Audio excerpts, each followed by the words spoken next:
Labrīt, draudze.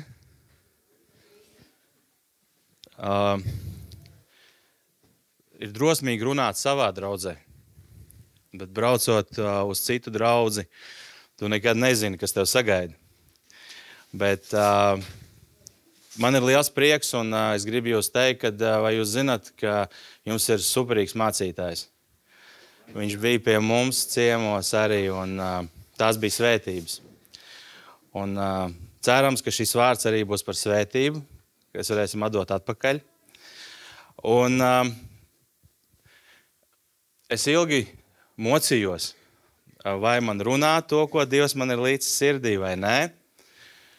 Jo pēdējā laikā, kad Dievs izmainīja nedaudz prātu, es esmu dalījis šo vārdu kaut kādās citās vietās, sarunās, un arī kādā dievkalpojumā, un es izjūtu spiedienu pēc tam uz sevi.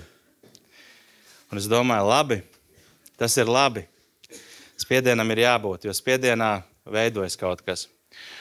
Un es tūlītās tiksim iekšā manā datorā, kur ir tas spiediens.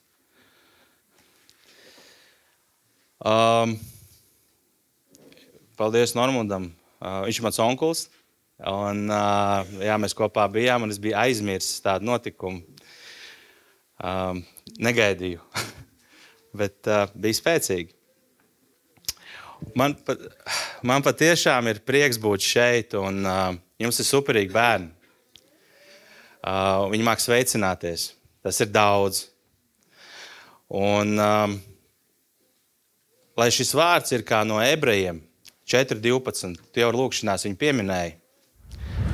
Jo Dieva vārds ir dzīvs un spēcīgs, un asāks par katru abās pusēs griezīgu zobenu, un spiež dziļi iekšā, līdz kamēr pāršķir dvēseli un garu, locekļus un smadzenes, un ir domu un sirds prāta tiesnesis. Kungs tiešām nāc mūsu vidū, runā Tēvs tu, lai tas Tavs vārds ir par svētību šai draudzēji. Tēvs noņem visu, kas ir no manis. Tēvs piedod, ja es kaut ko neesmu sapratis vai esmu runājis, to, ko tu neesi man deleģējis. Bet lai katrs vārds ceļ šo draudzi, samīļo un stiprina un atgriež pie pirmās mīlestības pie Tevis. Tavā vārdā. Amen. Un redziet, kad šis vārds ir nācis mūsos, ka šis Dieva vārds ir atnācis, Dieva vārds atklāja patiesību. Viņš parāda un izgaismo, kāda mēs esam un uz ko mēs esam aicināti. Un pēdējā laikā man ir ļoti tuvs šis Jāņa 8.32 pants. Un jūs atzīsiet patiesību, un patiesība darīs jūs brīvus. Amen. Tas ir Dieva vārds. Un mēs zinām, ir ļoti daudz dažādas patiesības. Ir ļoti katrs pretendē uz savu patiesību. Un mēs neesam gatavi bieži vien runāt. Mēs esam gatavi aizstāvēt savu patiesību. Un, ja galīgi es esmu purvā, slēdziet ārā mikrofonu. Bet es ticu, ka Dievs ir atklājis patiesību. Un varbūt dažas lietas šodien es jūs nedaudz izaicināšu kaut kur. Man patīk izaicināt, patīk likt domāt. Un, ja kaut kas jūsos iekšēji notiek, tā ir laba zīme. Un visu pārbaudiet rakstos. Neņemiet par jā un āmen tas, ko saku es esmu cilvēks, mana izpratne ir ierobežota. Bet visu, ko es saku, meklējiet un apstipriniet rakstos. Ja tas tā nav, tad to noraidiet kā maldu mācību. Ja tas tā ir, tad pieņemiet un esiet priecīgi, ka kungs ar jums ir runājis. Un, kā es esmu sacījis, dažreiz esmu dzirdējis, Kristēr, tu tā tieši runā, tavs vārds reizēm ir smags, bet es stāvu uz tāda teologa vienu atziņu, tāds Čārls Spērģens, varbūt esat dzirdējuši. Un viņš ir sacījis šādus vārdus. Dieva vārds nav jāpielāgo cilvēkam. Cilvēkam ir jāpielāgojas Dieva vārdam. Un tā ir tā patiesība, kurā es cenšos būt. Un tad, par ko tad šodien ir saruna? Tā ir mūsu saruna ar jums. Ir mācības, kas ir acīm redzamas, aplamas. Un es šodien runāju par kristiešiem. Es runāju par mums, kas pazīst Kristu. Šī svētruna, šis vārds ir tiem, kas pazīst Kristu kaut nedaudz. Tātad ir aplamas mācības, un tās aplamās mācības ļoti bieži ir tās, kas noliedz Kristu. Tās uzbrūk rakstiem. Tās ir viegli atpazīt.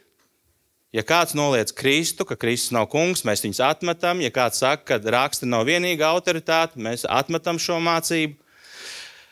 Bet citas mācības reizēm izskatās pareizes, sākotnēji. Tās runā par Dievu, lieto Bībeles vārdus, sola ticību, svētību. Tās šķiet kristīgas. Bet tajās šad tad kaut kas trūkst. Krusta.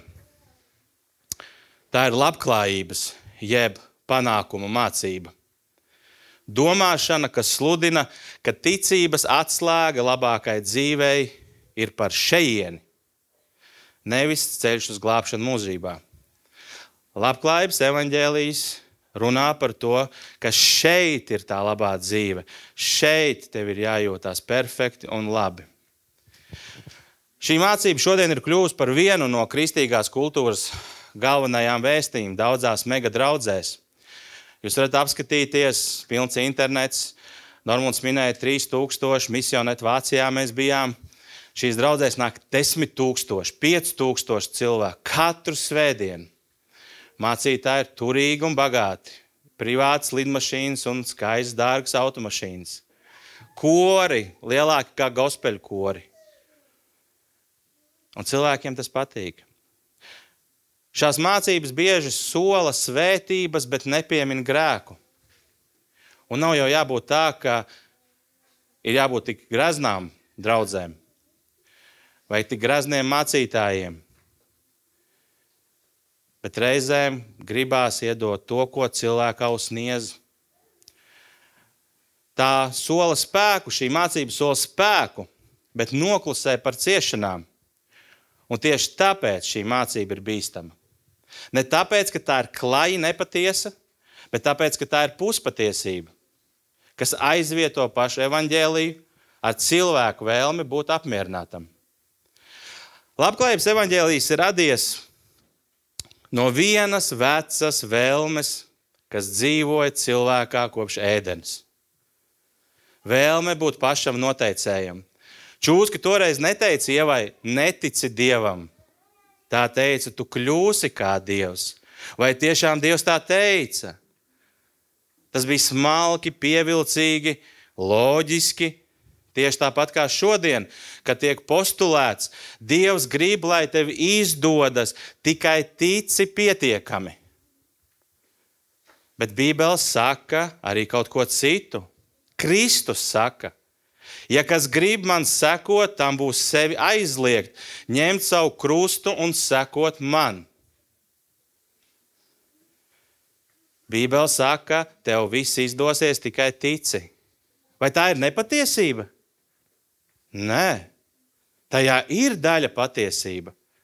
Bet tāpat laikā Kristus kaut ko runā citu. Ja kas grib man sekot, tam būs ko darīt. Aizliegt sevi, ņemt savu krustu un sekot man. Šie vārdi ir pretēji katram labklājības solījumam, jo tie sākas nevis ar to, ko tev Dievs dos, bet ar to, no kā tev ir jāatsakas. Kristus nemeklēja cilvēkus, kas gribētu labāku dzīvi. Viņš aicināja cilvēkus, kas bija gatavi nomirt vecai dzīvei.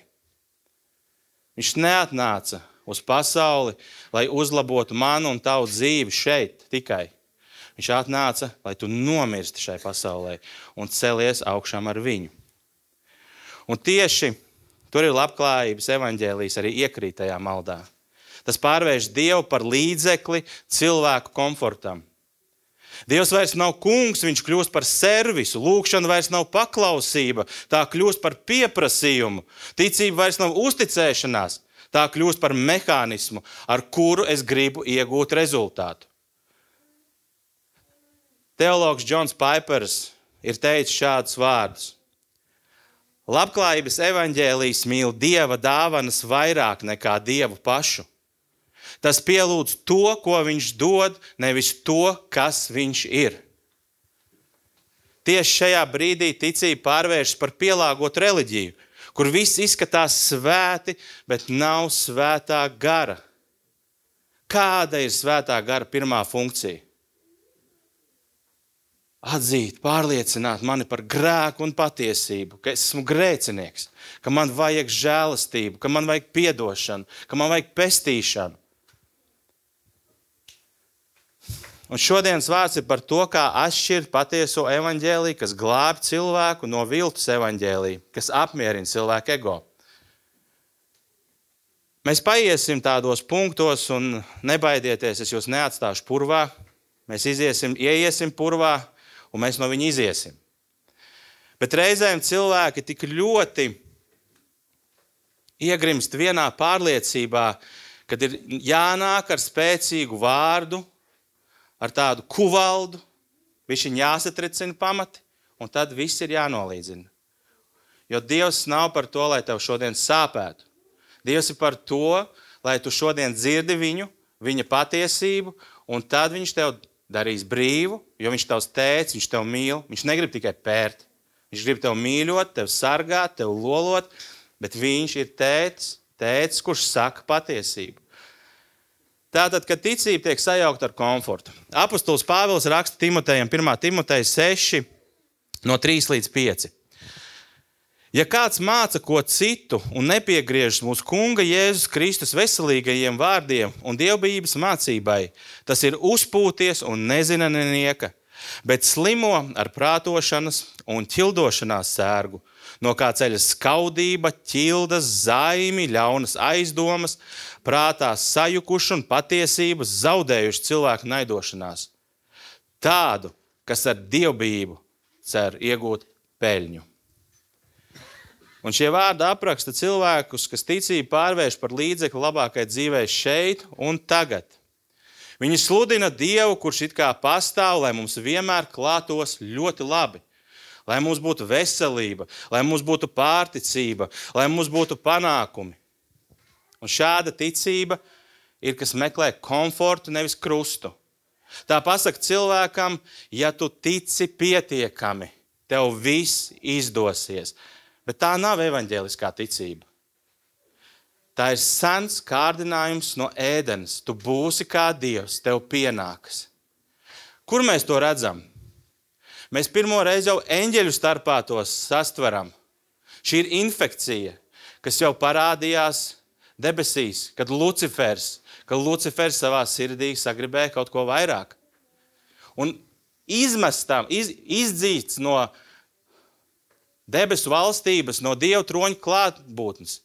Viņš šo infekciju, kā slimais, nes un inficē tālāk pasauli. Un to tūlīt viņš izdarīja Ēdenes dārzā. Ēdenē tiešām cilvēks dzīvoja bez ciešanām. Tur bija miers, veselība, drošība. Taču pēc grēkā krīšanas cilvēks tika izdzīts no dārza. Un tagad es varbūt pateikšu kaut ko, kas ir varbūt nepatīkams.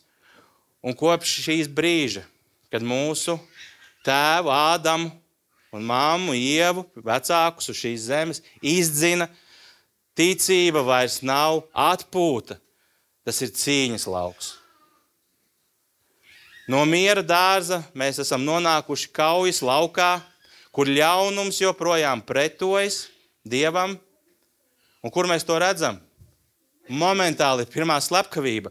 Momentāli ir apsūdzēšana, izvairīšanās. Manu ego Dievs neapmierināja. Tāpēc ticība šajā pasaulē nav patvērums no sāpēm, bet tas ir par spēku palikt uzticīgam Dievam caur tām. Pāvils tālāk saka Timotejam: patiesi lielu ieguvumu dod dievbijība ar pieticību, jo mēs nenieka neesam pasaulē ienesuši, tāpēc arī nenieka nevaram iznest. Patiesa dievbijība atzīst, šī pasaule, brāļi un māsa, nav mūsu galamērķis. Mēs neesam šeit, lai sakārtotu savu komfortu, bet mēs esam šeit, lai atrastu mūsu ticību, lai mēs piedzīvotu Dieva žēlastību. Dievs patiešām dziedina, svētī un dod labas lietas, laulību, bērnus, darbu, spēju priecāties. Kādam viņš vairo bankas kontā daudz naudas. Kādam viņš dod sievu uz visu mūžu, vienu. Kādam bērni nekad nesaslimst ar psiholoģiskām, garīgām vai fiziskām slimībām. O ko darīt ar tiem, kam tā nav?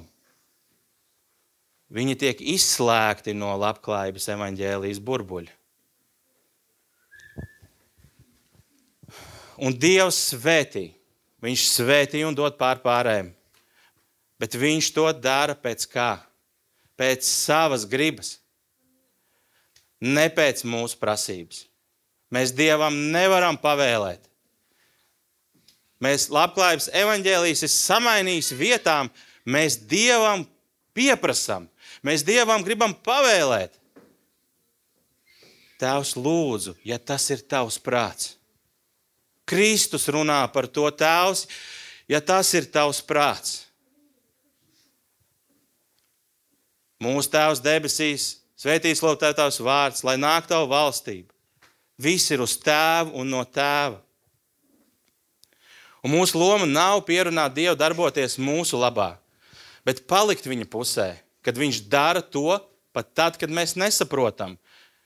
Pāvils brīdina tālāk Timotejam, bet kas grib tapt bagāts, kritīs kārdinājumā un valgā un daudzās bezprātīgās un kaitīgās iegribās, kas gāž cilvēks postā un pazušanā. Vai nauda pati par sevi ir slikta? Nav. Viņa nav slikta. Viņa mums ļauj samaksāt par siltumu, par šīm telpām, apģērbties, ziedot.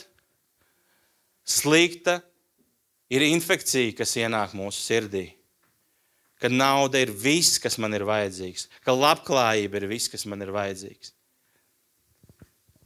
Es 2 gadus, 23. gadā, 12. vai 13. mārts stāvēju savā draudzē. Man pēkšņi palika slikti. Man sarēba galva, palika kājas mīkstas. Un es nesapratu, kas notiek. Es domāju, es esmu pārpūlējies. Pēc kāpš tā laika es 2 gadus staigāju kā piedzēries. Man galva bija kā spainis, visu laiku rēba, zili riņķi, kājas ļodzās, bet tev ir jāfunkcionē. Tev ir jāiet uz darbu, tev ir jārūpējas par ģimeni, tev ir jākalpo draudzē. Manī nebija labklājības evaņģēlija. Es dzīvoju no žēlastības uz žēlastību, no pateicības uz pateicību, līdz Dievs man sāk dziedināt. Es nesapratu, kāpēc tā ir. Man meita stāv un raud un saka, tēt, kāpēc tevi visus citus dziedina, bet tevi, kāpēc Dievs tevi nedziedina? Tā bija pārbaude man, tā bija pārbaude manai meitai, manai sievai, manai ģimenei, manai draudzei.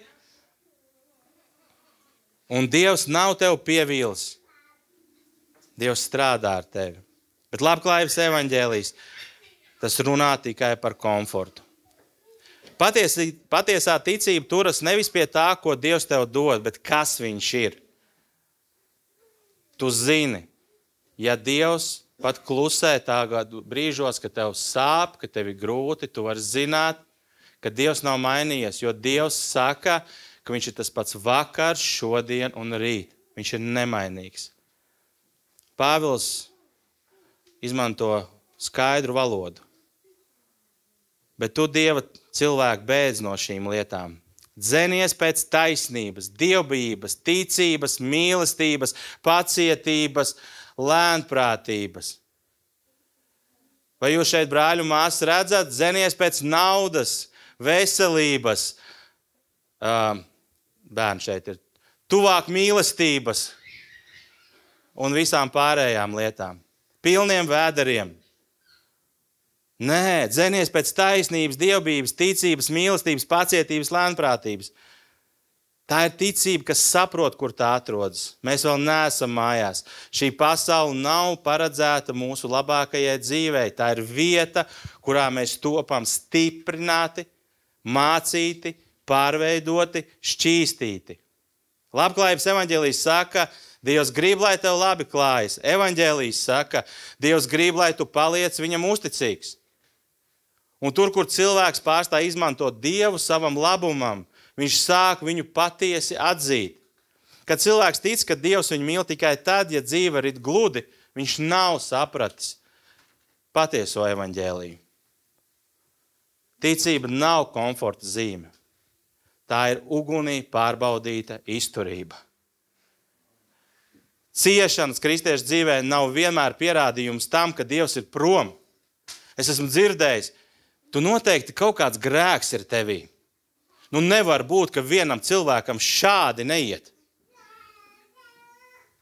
Un mēs gribam uzlikt šo jūgu, ka šis cilvēks, evaņģēlijas labklājības grib uzlikt, ka šis cilvēks ir totāls grēcinieks. Viņam ar finansēm neiet, viņam veselība neiet, biznesā neiet, darbu atlaida, algu samaksāja. Un tā ir grēcinieka formula. Tā izstās grēcinieks. Muļķības. Un nepavēlti mums ir iedots Ījaba piemērs. Un es nesaku, ka tu šodien vai es esmu Ījabs. Lūdzu, Dievs, es negribu būt Ījabs. Bet Dievs kaut ko dara. Viņš tajā brīdī kaut ko dara. Un tas nenozīmē, ka Dievs ir noņēmis viņam visas svētības nost. To, ko Normons šodien teica, kamēr šis cilvēks dzīvo un elpo, Dieva svētība ir pār viņu. Un arī pat tad, kad Dievs viņu paņem un pasaka, nāc mājās. Tā ir lielākā balva. Viņš strādā dziļāk, nekā mēs saprotam. Pāvils to pats pieredzēja. Pāvils raksta, un Pāvils nekad nav bijis labklājības evaņģēlists. Pāvils raksta 2. Korintiešiem 4, no 8 līdz 10. Mēs visur topam spaidīti, bet tomēr neesam nomākti. Esam bez padoma, bet tomēr neesam izmisuši. Mēs topam vajāti, tomēr neesam atstāti. Esam satriekti, tomēr neesam pazuduši. Mēs visur nesam Jēzus miršanu savā miesā, lai arī Jēzus dzīvība parādītos mūsu miesā. Ciešanas nav traucējums ticībai. Tā ir vieta, kur ticība parādās. Tu nevari teikt, ja es ciešu, tad man nav laika ticēt, man ir jāatrisina, kā tu teici, ibumetīns jāiedzer.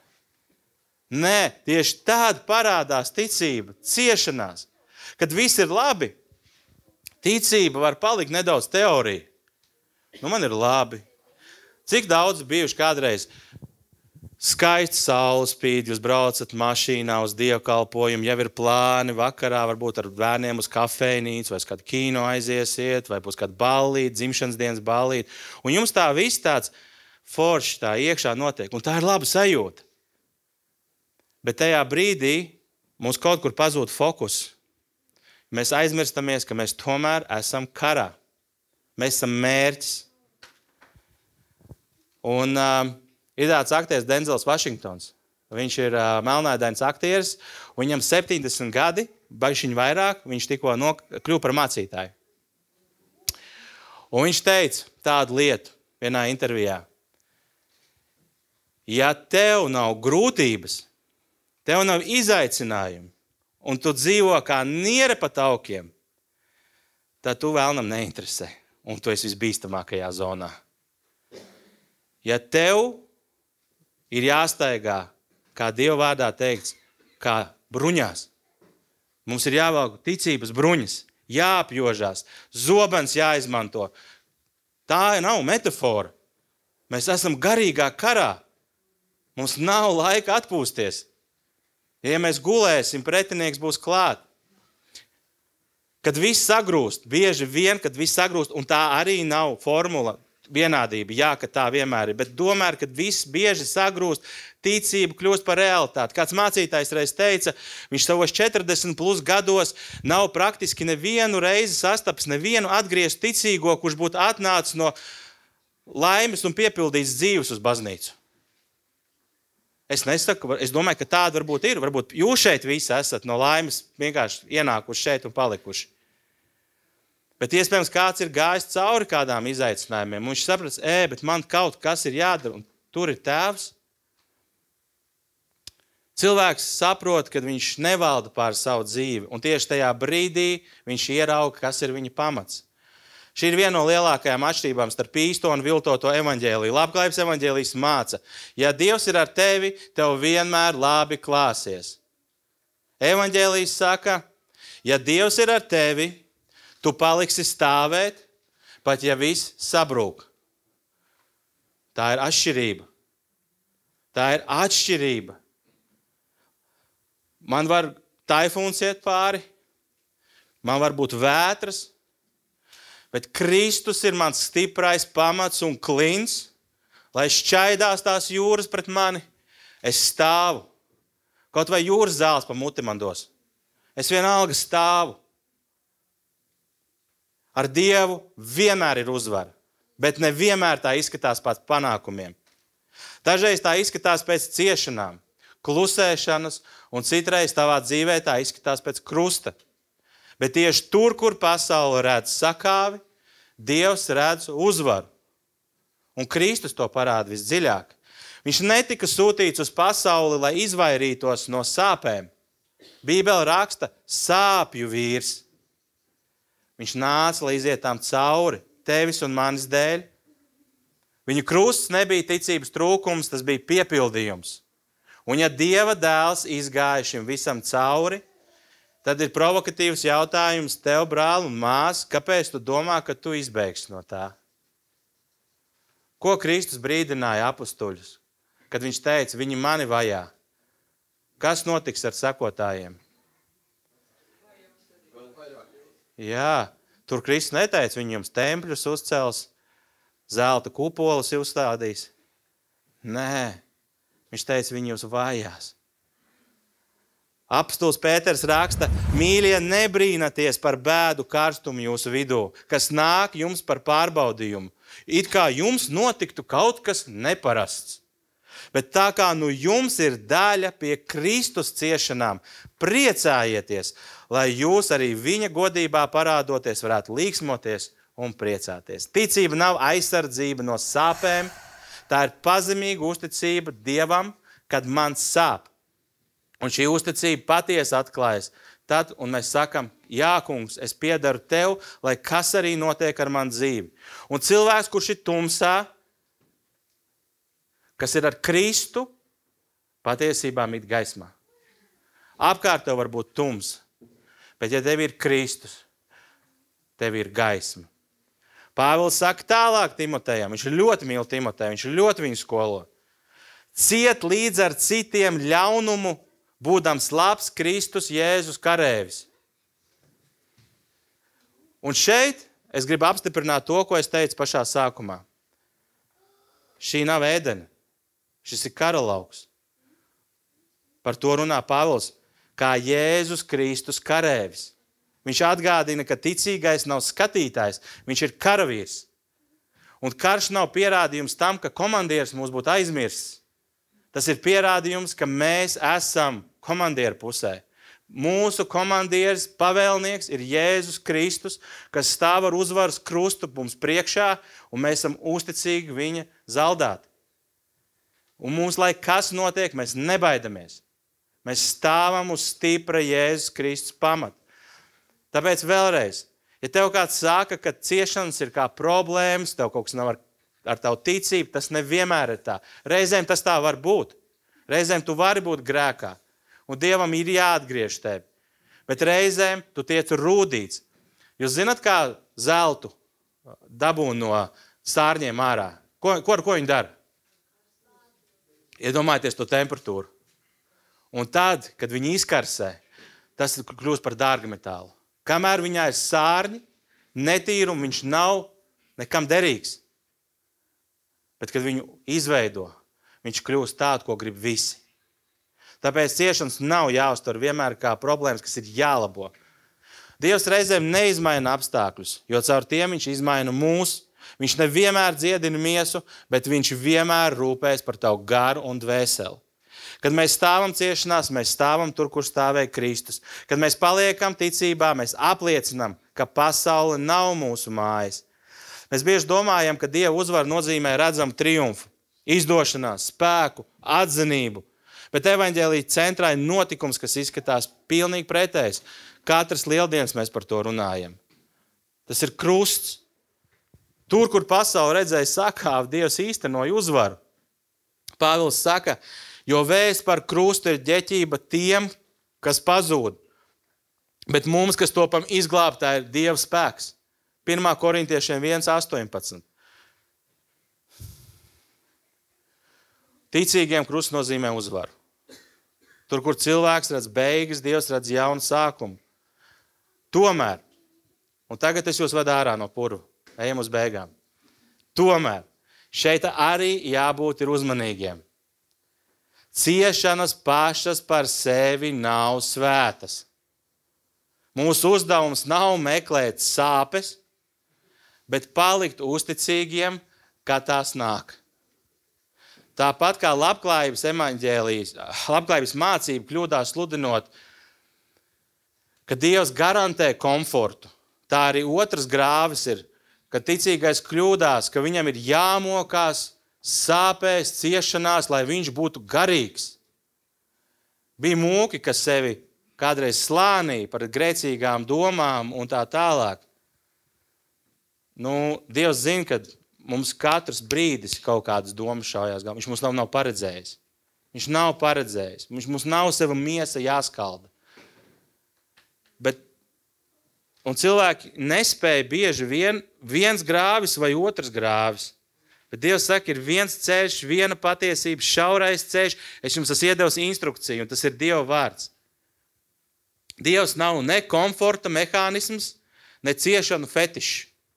Viņš ir tēvs, kas māca, vada un stiprina, un viņa mērķis nav mūsu sagraušana, bet mūsu pārveidošana. Kad ciešanas kļūst par elku, cilvēks zaudē dzīves prieku. Kad labklājība kļūst par elku, viņš zaudē ticību. Abos gadījumos uzmanības centrā ir cilvēks, nevis Kristus. Vienā grāvī vai otrā centrā esam mēs paši. Bet Kristus ir centrā. Tāpēc evaņģēlijs aicina uz trešo, uz paļāvību. Paļāvību, kas pieņem gan svētību, gan ciešanas, kā Dieva roku, un saka, es nezinu, ko viņš dara, bet es zinu, kas viņš ir. Es nezinu, ko dara mans kungs, bet es zinu, kas ir mans kungs. Kristus mācīja šo paradoksu. Jo kas grib izglābt savu dzīvību, tas to zaudēs. Un kas savu dzīvību zaudē manas dēļ, tas to mantos. Tas ir paradoks. Bet Kristus mūs neaicina tagad iziet šodien ārā un zaudēt dzīvību. Bet kā vārdā tu esi gatavs darīt? Vai kā vārdā tu gribi saglabāt savu dzīvību? Savas komforta dēļ? Vai tu esi gatavs atdot savu dzīvi, ja tas tev prasīs Kristus dēļ? Uzvar ticībā nenozīmē izvairīties no zaudējuma. Tas nozīmē palikt uzticīgam, šķietam zaudējuma brīdī. Ticība, kas dzīvo tikai uzvarās, tā ir sekla. Draugi, tā ir sekla ticība, kas domā, ka dzīvot kristīgu dzīvi, tās ir tikai vienas uzvaras un ziedi. Ticība, kas iztur tumsu, tā ir īsta ticība. Krusts māca, ka Dieva spēks nepazūd vājumā. Kad mēs nevaram vairs kontrolēt savu dzīvi, tur Dievs kļūst redzams. Atceries pats, kad tu pēdējo reizi sauc, izmis kungs, palīdzi. Viņš nav palīdzējis, viņš ir klusējis. Un bieži vien mums vajag laika nogriezni. Varbūt tagad tev liekas, ka viņš klusē, bet atceries notikumus, kas ir bijuši kā 10, 5 gadi atpakaļ. Iedod laika nogriezni. Lai Dievs tevi izved tam visam cauri, un tu redzēsi, ka viņš nav klusējis. Bija kāds stāsts, viņš ir izdomāts, protams, kur kāds cilvēks nonāk debesīs pie Kristus, un Kristus viņam rāda viņa dzīvi kā filmu. Un vienā brīdī Viņš redz visu laiku filmā, ir Kristus pēdas un viņa pēdas. Kristus pēdas un viņa pēdas. Un vienā brīdī ir tikai vienas pēdas. Jā, un tad tas cilvēks saka, Kristu, tad, kad man bija visgrūtāk, vissāpīgāk, es paliku viens. Es gāju viens, kur tu biji. Un Kristus viņam saka, tās nebija tavas, tās bija manas pēdas. Es tevi nesu cauri tām. Tas ir evaņģēlijs. Kristus nes. Un arī to saka Pāvils korintiešiem. Un viņš ir sacījis, tev pietiek ar manu žēlastību, jo mans spēks nespēkā varans parādās. Tad daudz labāk lielīšos ar savu nespēku, lai Kristus spēks nāktu pār mani. Tāpēc mans aicinājums, pirms mēs nobeidzam,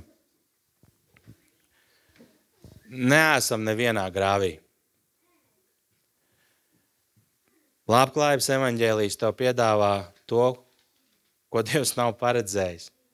Tu nevari viņam pieprasīt. Tas nav džins, paberzē burvju lampu un tev ir 3 vēlēšanās. Mēs esam saukti par Kristus draugiem, par bērniem. Mums ir status. Bet neviens bērns nepavēl saviem vecākiem. Neviens bērns nesaka, tev pienākas tāpēc, ka es esmu tavs bērns. Tas tā nenotiek. Pazudušais dēls. Pastieties, kas bija pazudušo dēlu. Viņš bija gatavs atgriezties atpakaļ zemāks par zāli. Tikai viņš bija gatavs kūtī dzīvot. Viņš nepieprasa savu statusu. Bet mēs esam viņa bērni. Un kā tēvs, viņš grib tev dot svētības. Viņš grib tev dot labāko.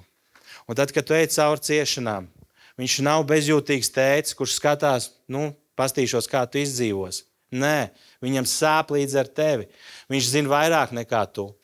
Viņš noskatījās, visvarenais Dievs noskatījās, kā viņa dēls tiek piesists pie krusta, pie nolādētas vietas. Tā bija nolādēta vieta, kur tikai nolādētus noziedzniekus, pazemotos piesit. Viņš zina, ko tu jūti. Viņš zina, kā tev sāp. Viņš ir blakus tev, ka tev sāp, ka tu raudi, ka tev ir izmisums, ka tev ir depresija, ka tev ir tumsa. Viņš tev ir blakus, un viņš ir vienīgais īstenais, kas tevi saprot. Viņš ir tas, kas tevi saprot. Nav grēks gribēt labu dzīvi. Nav. Grēks ir to padarīt par galveno mērķi. Nav nepareizi lūgt par dziedināšanu.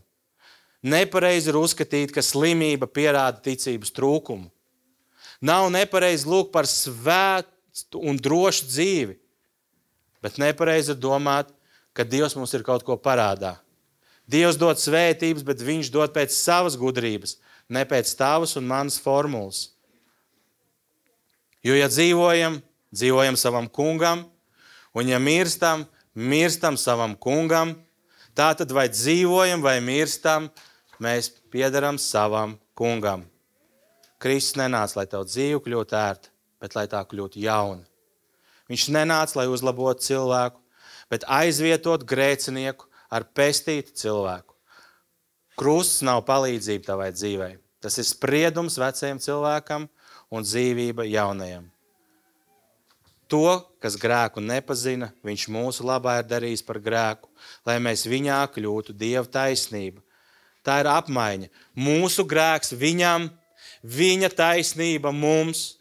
Mēs atdodam savu dzīvi, viņš dod savējo.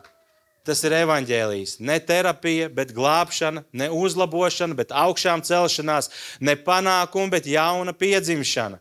Tā ir uzvara, kas paliek, kad viss cits zūd. Un šī uzvara ir tur pie krusta. Labklājības evaņģēlijs ar krustu neiet kopā. Kristus ir tikai tas, kas tev svēta, dod, pārmāca, un viņš tev mīl. Mīļais, neiekrīti valgos, neiekrīti apmānā,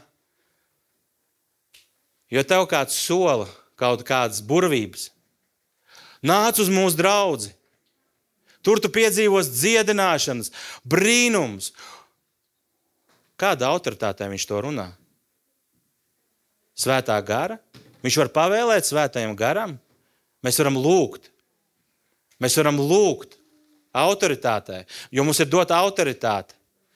Ko darīs tad, kad tu nonāksi šeit priekšā klibam, tīzlam, pilnā ticībā un teiksi, Jēzus Kristus vārdā topi dziedināts, celies un staigā, un viņš nepiecelsies? Ko tu nodari tam cilvēkam? Tu padari tam cilvēkam vāju šo Dievu. Kungs, ja tas ir tavs prāts. Kungs, ja tas ir tavs prāts, lai viņš ceļas. Bet Tēvs, es lūdzu par viņu dvēseli, es lūdzu par viņu atgriešanos. Es lūdzu, lai viņa dvēseli ir pestīta, un mēs kopā ar viņu debesu valstībā dziedam svēts un svēts ir mūsu debesu Tēvs un Dievs. Netaisam sev par dieviem.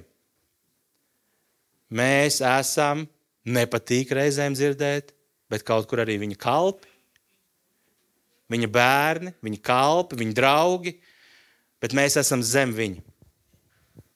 Un viss ir no viņa, uz viņu, par viņu. Šis dzīves stāsts ir par Kristu.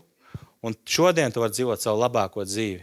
Jo tavs tētis ir pats spēcīgākais. Man dēls reizēm prasa, tēt, viņam ir vislielākie muskuļi.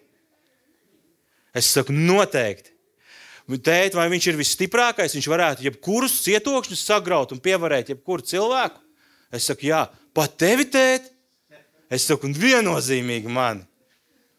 Tāds ir mūsu tētis debesīs. Viņš ir visstiprākais, varenākais, svētākais, labākais, devīgākais, mīlestības pilnākais. Bet viņš tev neko nav parādā. Parādā mēs esam viņam visu un savu dzīvi. Paldies! Amen!